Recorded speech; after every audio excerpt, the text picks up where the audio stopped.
Have you ever considered that many of the characteristics that we, mythologically, I suppose, attribute to Santa Claus are the same characteristics that people attribute to God?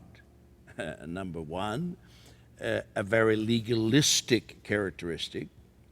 People would say, Santa Claus has a list and he's checking it to make sure that you've been nice and not naughty, and he knows when you're good and not bad, and then he gives gifts to those who are good, and those who have been bad don't get anything, and he keeps a close watch. He knows when you're sleeping, he knows when you're awake, etc. All these things are also characteristics that we attribute to God.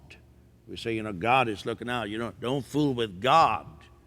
You don't fool God. He knows what you're doing. Parents may say to their children, well, little Johnny, you can fool mom and dad, but God sees, and the implication is, and if he sees, he's going to smack you.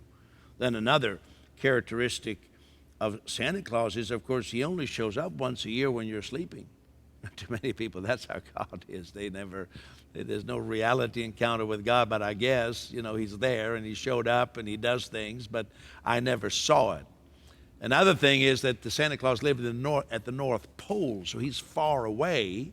And in our post offices, the kids usually, they used to be, I don't know, my kids are grown now, where you could kind of leave a letter for Santa Claus, and supposedly the post office is supposed to deliver that for you. Of course, we all know that that's, just to help have a fantasy picture for the children. But people have the same idea that God is far away, and we're going to send our prayer requests far away.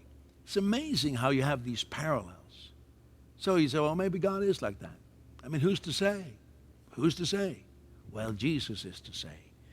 And I go back again to what you've heard me say many times. God is exactly like Jesus. Jesus said, if you've seen me, you've seen the Father. So people sometimes say, well, God, I don't know about God, but Jesus is okay. You seem to love people. So they think that God is one thing and Jesus is another. But the Bible says God is exactly like Jesus. Go with that.